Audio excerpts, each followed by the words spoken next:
제가 어릴 적에는 되게 시골 대부분의 가정들이 3대가 한 집안에 살았습니다. 저희 집 식구도 8식구였는데 동네 이렇게 평균적으로 보면 많은 가족 수가 아닙니다. 많은 가정은 10명 이상이 한 가정에 함께 살았어요. 당시에 저희 그 작은 아버지는 서울 녹번동에서 일찍부터 출가해서 거기서 이제 사업을 하고 있었는데요. 방학이 되면 제가 작은 아버지에게 편지를 보냅니다.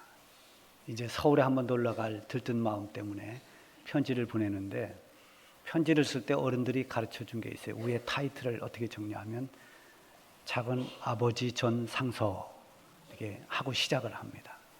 그래 쭉 안부를 묻고, 그 다음에 이제 집안 여러 가지 식구들 안부를 먼저 전하죠. 할아버지 할머니 건강하게 잘 계시고, 아버지 엄마도 잘 계시고, 동생들도 다 잘 있습니다. 뭐 이런 얘기하고, 또 혹시 어른들이 야 이거 소식 전해줘라 하면 그런 소식도 거기다 쓰고 하고, 이제 정말 쓰고 싶은 본론은 이번 방학 때 놀러 가겠습니다 이렇게 이제 쓰는 거죠.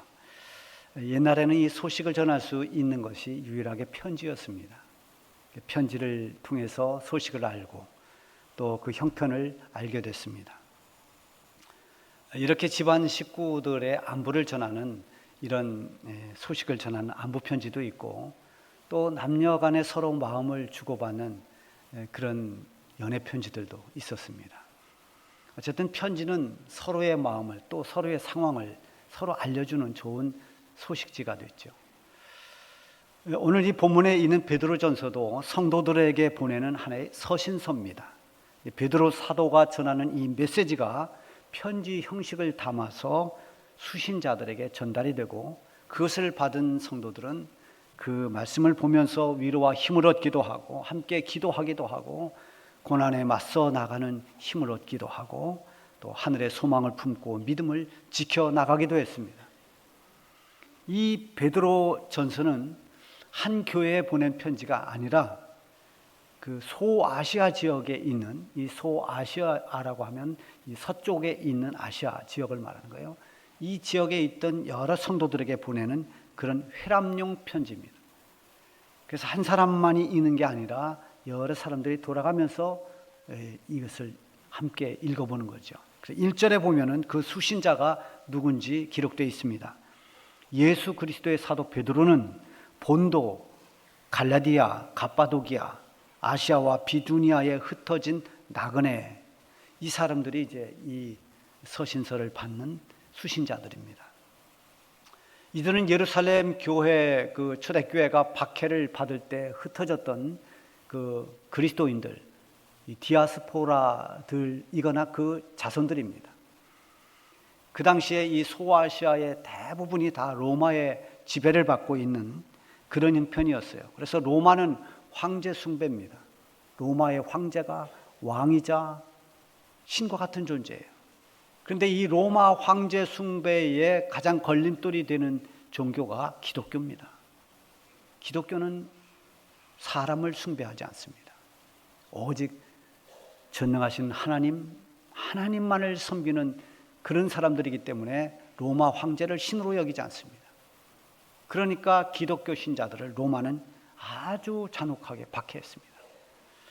이 베드로 전서가 기록된 것이 주 64년 이렇게 전후다 이렇게 보고 있어요. 그런데 이 베드로 순교가 64년으로도 나오고 68년으로도 나옵니다. 어쨌든 이 64년을 기준으로 하는 것은 이 주 64년에 큰 사건이 하나 일어납니다. 그것은 당시에 로마의 황제였던 네로가 기독교를 핍박하기 위해서 한 그 허름한 상가에 불을 지릅니다. 그 불이 이 바람을 타고 온 도시로 퍼져나가죠. 그래서 기록에 보면 이것이 주 64년 7월 19일로 나옵니다. 로마 대화재 사건이 일어난 거죠. 그때 이 황제인 네로는 불타는 도시를 바라보면서 시를 읊었다고 합니다. 어떻게 보면 보통 사람이 아니죠. 굉장히 광기가 있는 사람입니다. 이런 광기와 살기를 그리스도인들에게 향했습니다. 이 화제의 주범이 누구냐? 기독교인들이다.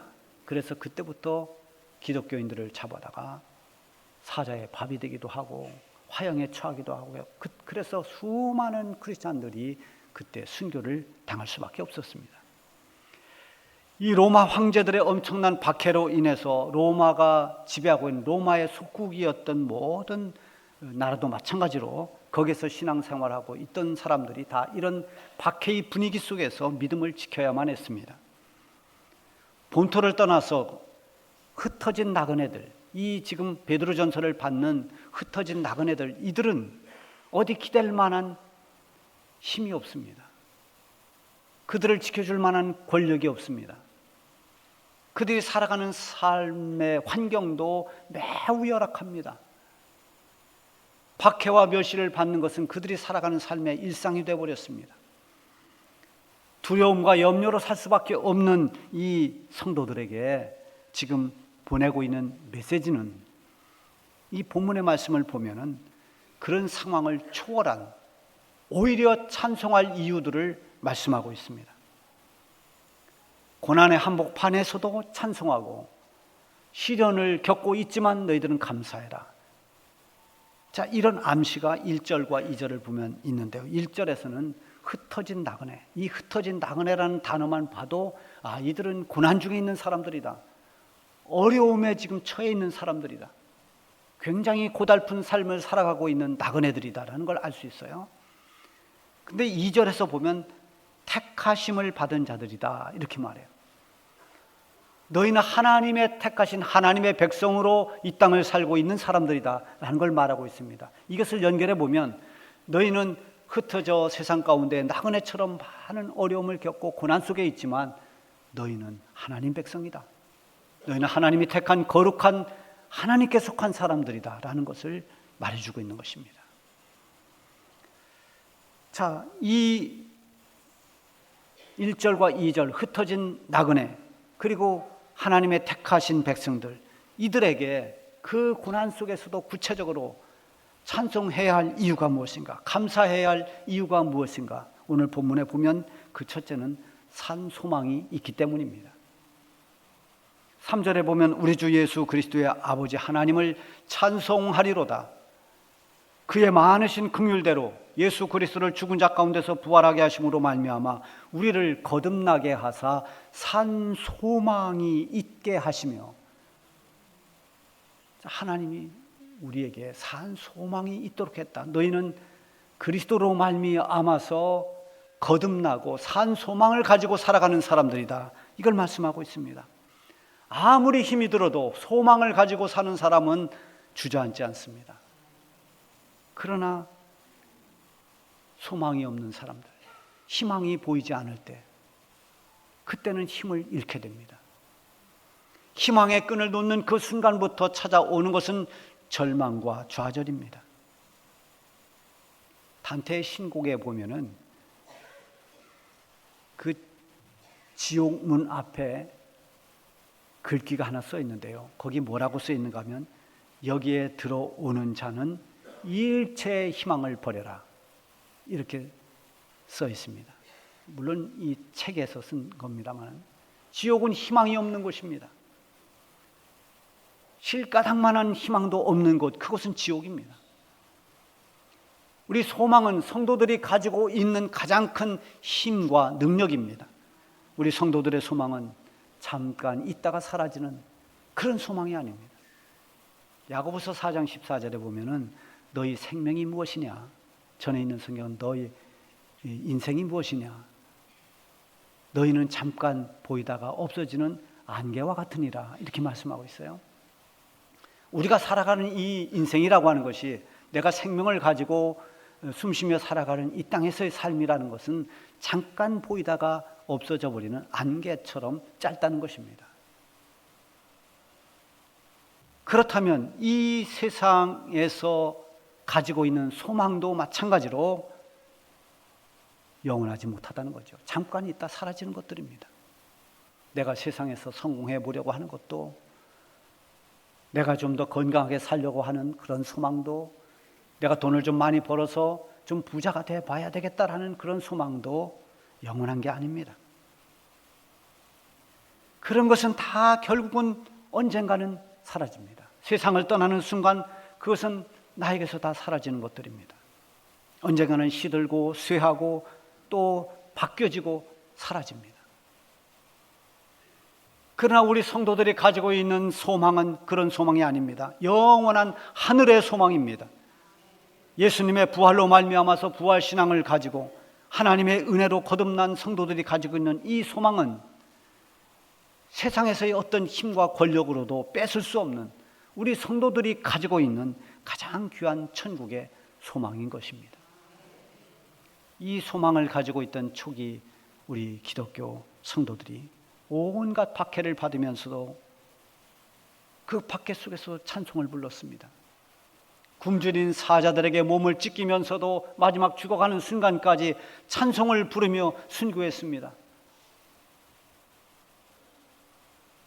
이 잠시 세상에서 있는 그 소망이 아닌 영원한 소망을 가지고 있기 때문에 그들은 그런 고난과 박해를 받으면서도 저 천국 소망을 바라보면서 세상의 고난을 이겨냈습니다. 소망을 땅에 둔 사람은 소망만 붙잡고 살 수가 없습니다. 왜냐하면 소망이 변하기 때문입니다. 쇠하는 소망이기 때문에 소망이 소망으로 이루어지지 못할까 불안합니다. 그러나 우리 성도들이 가진 성도는 그런 불안한 그런 소망이 아닙니다. 이 세상이 다 뒤바뀐다 하더라도 변하지 않는 소망, 흔들리지 않는 소망, 그 소망이 우리의 소망입니다. 왜냐하면 그 소망이 이 땅에 있지 않고 하늘에 있기 때문입니다. 4절에 보면 썩지 않고 더럽지 않고 쇠하지 아니하는 유업을 잊게 하시나니 곧 너희를 위하여 하늘에 간직하신 것이라. 이 소망을 하나님께서 우리에게 주셨습니다. 예수님의 대속의 죽음과 부활을 통해서 우리에게 주신 소망입니다. 그러므로 이 소망을 품고 사는 사람들은 어떤 고난 속에서도 찬송하라고 그렇게 말하고 있는 것입니다. 찬송할 이유가 있다는 것은 감사하다는 것입니다. 여러분, 이런 감사의 찬송이 있기를 바랍니다. 우리의 감사가 이런 감사가 되어야 됩니다. 어떤 형편 속에서도 썩지 않고 쇠하지 않는 하늘의 소망을 주신 하나님께 감사하는 그런 감사가 우리가 드리는 감사가 되어야 합니다.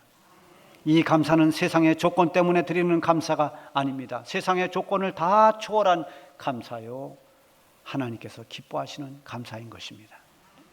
두 번째는 하늘의 상급을 바라보고 기다리는 기쁨이 있기 때문입니다.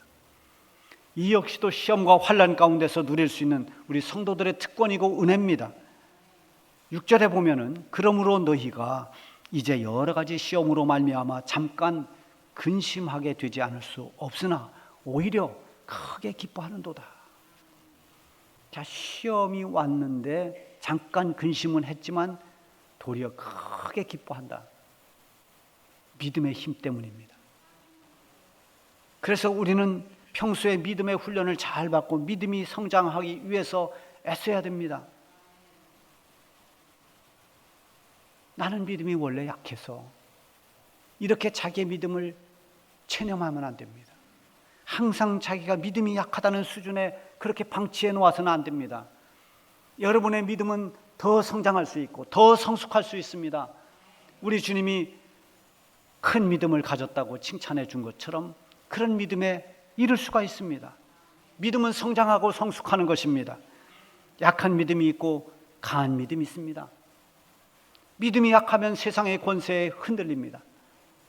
어려운 환경, 시험이 오면 약한 믿음을 가진 사람은 마치 모래 위에 지은 집처럼 그렇게 무너지기 쉽습니다. 그래서 대단히 믿음이 좋은 것 같은데 쉽게 무너지는 것은 사실은 믿음이 약했기 때문입니다. 예전에 그런 말들을 했죠. 청년 때 그렇게 열심을 내고 정말 믿음이 그렇게 좋은 것 같아도 남자들은 군대 갔다 와봐야 알고 여자들은 시집을 가봐야 한다. 그런 말을 했어요. 왜냐하면 청년 때 청년회장하고 뭐 열심히 하던 사람이 군대 갔다 오더니 교회조차 안 나가는 그런 사람들이 많았기 때문에 그런 말이 나온 것 같아요. 결혼하기 전엔 성가대하고 교회 학교 교사하고 했는데 시집 가더니 전혀 교회를 다니지 않고 심지어 종교를 바꾸는 이런 경우도 있으니까 아마 이런 말이 나온 것 같습니다. 환경 때문에 어쩔 수 없었다? 아닙니다. 믿음이 약했기 때문입니다. 믿음이 연약했기 때문에 자기가 가진 믿음마저 잃어버린 것입니다. 불안한 믿음이었기 때문에 그렇습니다. 이런 약한 믿음을 가지고는 어떤 시험도 이겨내지를 못합니다. 우리 그리스도인들의 믿음은 강력한 힘입니다. 믿음이 강하면 엄청난 능력을 발휘할 수 있습니다. 세상 권세와 맞서 싸워 이길 수 있는 능력이 믿음의 능력입니다. 요한일서 5장 4절에 보면 세상을 이긴 이김은 이것이니 우리의 믿음이니라. 우리가 세상을 어떻게 이길 수 있느냐? 힘과 어떤 물리적인 힘으로 이길 수 있는 게 아니라 세상 권세를 이길 수 있는 것은 믿음이라는 것입니다. 우리가 부르는 찬송가 357장 3절에 보면은 끝까지 이긴 자에게 흰 옷을 입히고 또 영생복을 주시니 참 기쁜 일일세. 이 어두운 세상 지나서 저 천성 가도록 주 예수 믿는 힘으로 온 세상이 이기네. 믿음이 이기네. 믿음이 이기네. 주 예수를 믿음이 온 세상 이기네. 그렇습니다. 세상을 이길 수 있는 것은 믿음입니다. 그래서 믿음의 힘을 키워야 됩니다. 믿음이 성장해야 됩니다. 세상에 시험이 오면 누구나 다 근심하게 됩니다. 고난이 닥쳐오면 누구라도 다 두려움이 있습니다. 그러나 근심이, 이런 두려움이 잠깐이라는 것입니다. 잠깐은 근심했지만, 잠깐 두려워했지만, 그러나 내가 가지고 있는 이 믿음이 발휘될 때, 믿음의 능력이 역사할 때 두려움은 감사로 바뀌고 이 염려는 평안으로 바뀌게 되는 역사가 일어나게 되는 것입니다. 그래서 믿음은 모든 상황을 하나님과 연결시켜 줍니다. 시선을 하나님께로 향하게 하고 마음과 생각을 하나님께로 집중시킵니다. 그래서 모든 상황을 이겨내는 것입니다. 여러분, 하박국 선지자가 보면 적들이 쳐들어오고 이제 환란이 임박했다는 소식을 듣고 그가 뭐라고 표현했는가 하면 내 창자가 흔들리고 내 입술과 온몸이 떨린다고 그랬습니다. 얼마나 두려우면 속의 창자까지 흔들린다는 표현을 썼을까요? 그러나 그는 이내 다시 하나님을 의지하면서 감사의 노래를 부릅니다. 기쁨의 찬양을 합니다. 비록 무화과 나무가 무성하지 못하며 포도나무에 열매가 없으며 감람나무에 소출이 없으며 밭에 먹을 것이 없으며 우리의 양이 없고 외양간에 소가 없을지라도 나는 여호와로 말미암아 즐거워하며 나의 구원의 하나님으로 인하여 기뻐하리로다. 이게 하박국의 노래입니다.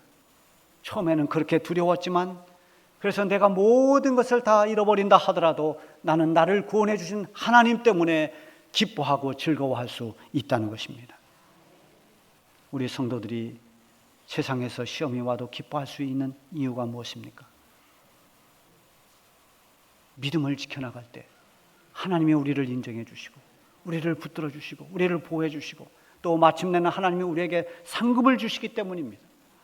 7절에 보면 너희 믿음의 확실함은 불로 연단하여도 없어질 금보다 더 귀하여 예수 그리스도께서 나타나실 때에 칭찬과 영광과 존귀를 얻게 할 것이라. 우리의 믿음이 확실하게 단련이 되면 그 믿음으로 우리에게 닥쳐진 모든 시련과 고난을 이겨내고 나면 모든 성도들에게 마지막 날 하나님께서 주시는 칭찬과 상급이 있다는 것입니다. 하나님이 주시는 칭찬, 가장 우리가 들어야 할 칭찬입니다. 착하고 충성된 종아, 내가 참 잘하였도다. 비록 세상에서 고난을 많이 겪었지만, 내가 아픔과 눈물이 많았지만 그래도 믿음을 지키고 믿음으로 이겨냈으니 내가 잘했구나. 우리가 이런 칭찬 한마디에 이 땅에서의 모든 것은 다 녹아지고 사라질 것입니다. 그리고 하늘의 그 영광과 존귀를 얻게 된다고 했습니다. 그렇기 때문에 이 세상에서의 고난 속에서도 찬송할 수 있고 감사할 수 있게 되는 것입니다. 그리고 세 번째는 예수님을 믿는 믿음으로 말미암아 구원을 받았기 때문입니다. 우리 성도들이 기뻐해야 할 가장 큰 기쁨은 구원의 기쁨입니다. 성도들이 감사해야 할 가장 큰 감사는 구원받았다는 사실입니다. 요한복음 3장 16절에 보면 하나님이 세상을 이처럼 사랑하사 독생자를 주셨으니 이는 그를 믿는 자마다 멸망하지 않고 영생을 얻게 하려 하심이라. 이게 복음의 핵심인데요. 하나님이 우리를 사랑했습니다. 그래서 우리를 구원해 주시려고, 우리를 살리시려고 하나님의 독생자인 성자 하나님 예수님을 이 땅에 보내주셨습니다. 그리고 누구든지 예수님을 믿는 사람은 멸망하지 않고 영생을 얻는다고, 구원을 받는다고 약속해 주셨습니다. 예수님을 믿으면 지금까지 죄 가운데 살아왔던 사람도 구원을 받습니다. 우상숭배에 빠졌던 사람도 예수님 믿고 영접하면 다 용서함을 받고 구원을 받습니다. 구원은 오직 예수님을 통해서 구원을 받게 되어 있습니다. 예수님이 친히 말씀하셨습니다. 내가 곧 길이요 진리요 생명이니 나로 말미암지 않고는 아버지께로 올 자가 없느니라. 이건 바꿔 말하면 천국에 갈 수 있는 사람은 길된 나를 통해서, 내 길을 통해서, 예수님을 통해서만 하나님께로, 구원회로 나갈 수 있다는 것입니다. 예수님 그분을 통해서만 구원을 받을 수 있다는 것입니다. 예수님이 유일한 길인 것입니다. 예수님 외에 다른 이름을, 우리에게 구원받을 만한 이름을 주신 일이 없다고 했습니다. 이 시대의 사상이 다원주의적 사상입니다. 이것도 좋고 저것도 좋고 이것도 인정하고 저것도 인정하고 다 다양성을 굉장히 중요하게 생각합니다. 그러다 보니까 이게 종교 다원화까지 됐습니다. 예수 믿어도 좋고 다른 걸 믿어도 좋고 저걸 믿어도 좋고 뭐든지 믿기만 하면 다 길이 다 다를 뿐이지 다 천국 간다. 여러분, 이것은 인간이 만들어낸 사상입니다. 성경을 처음부터 끝까지 1000번을 읽어봐도 이런 말은 전혀 찾아볼 수 없습니다. 오직 예수 그리스도만이 구원의 길이다. 이게 하나님의 약속입니다. 그런데 예수 믿고 구원받았다는 것, 이게 얼마나 기쁜 일입니까? 예수님이 우리를 위해 대속의 죽음을 죽으시고 우리를 위해 부활하시고 그래서 예수님을 믿는 모든 사람들에게 구원받을 수 있는 은혜를 베풀어 주셨다는 것, 얼마나 귀한 일입니까? 그래서 우리는 예수님을 사랑합니다. 예수님을 귀히 여깁니다. 예수님을 믿고 있습니다. 여러분, 8절 9절에 보면 예수를 너희가 보지 못하였으나 사랑하는도다. 이제도 보지 못하나 믿고 말할 수 없는 영광스러운 즐거움으로 기뻐하니 믿음의 결국 곧 영혼의 구원을 받음이라. 아멘. 흩어져 나그네로 살아가는 고난받는 성도들에게 베드로 사도는 찬송하라고 말합니다. 이것은 감사하라는 것입니다. 예수 믿는 성도로서 산다는 것이 비록 고단한 세상을 살지만 구원받은 성도로 산다는 것이 얼마나 기쁘고 감사한 일인지를 강조하는 것입니다.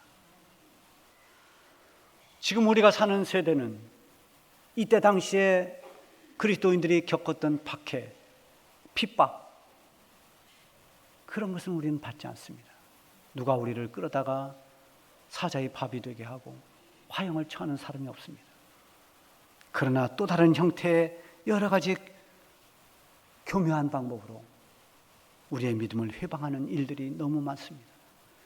이 시대의 믿음을 지키며 살아간다는 것이 녹록지 않는 그런 시대에 우리는 살고 있습니다. 사람들은 점점 복음을 거부하고 하나님을 귀찮게 여깁니다. 어떤 신도 다 필요 없다는 탈종교화 시대가 되었습니다. 기술 문명이 사람들을 지배하고 있습니다. 기계가 없이는 살아가지 못합니다. 이 시대에 또 다른 바벨탑을 높이 쌓아가고 있는 그런 시대입니다. 제가 며칠 전 옛날 책을 쭉 읽다가 한 30년 전쯤 된 책에 어느 목사님이 이렇게 쓴 글을 보았습니다. 우리는 전도하기에 좋은 때를 맞고 있습니다. 지금은 한국교회가 전도하기에 좋은 때라 사람들이 교회로 몰려오지만 이런 때가 과연 얼마나 계속될까 하는 질문이 제 마음속에서 늘 일어나고 있습니다. 이게 30여 년 전에 어느 목사님 쓴 글입니다. 지금 어떻습니까? 정말 전도하기 좋은 때라 사람들이 교회로 몰려오고 있습니까? 반대 현상이 일어나고 있습니다. 전도하기가 매우 힘든 때가 되었고 교회를 떠나는 사람이 오히려 늘어나는 그런 때입니다. 불과 30여 년이 지난 지금 이렇게 바뀌었습니다. 사람들의 마음은 더 강팍해지고 있고 하나님을 찾는 영적인 감각은 무뎌지고 있습니다. 앞으로 더 빠른 속도로 이 세상은 자꾸 변해갈 것입니다. 가치도 변하고 사상도 바뀌어 나갈 것입니다. 예측할 수 없는 환란이 어느 날 갑자기 우리에게 찾아올 수도 있습니다. 그럼에도 불구하고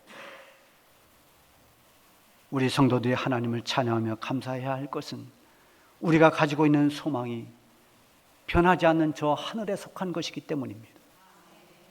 믿음으로 사는 성도들이 누릴 수 있는 영광과 상급이 하나님께 있다는 것입니다. 세상이 어떻게 변해도 우리는 예수님을 믿음으로 말미암아 구원을 받았다는 것입니다. 우리 성도들의 근본적인 감사는 이 세상의 조건에서 오는 감사와는 차원이 다른 감사입니다. 곡식과 열매를 주심도 감사한 것입니다. 우리를 여기까지 걸음걸음 인도해 주신 그 은혜도 너무너무 감사합니다. 그러나 무엇보다도 우리에게 산 소망을 주시고 위로와 상급을 주시고 구원을 주시는 하나님께 감사해야 됩니다. 이렇게 하나님으로 말미암은 그런 차원 다른 감사가 있을 때 우리에게 어떤 고난이 와도 그 고난 속에서도 찬송할 수 있고 감사할 수 있습니다. 이런 감사가 오늘 이 감사주일 뿐만 아니라 우리의 평생 동안 계속되어지기를 바랍니다.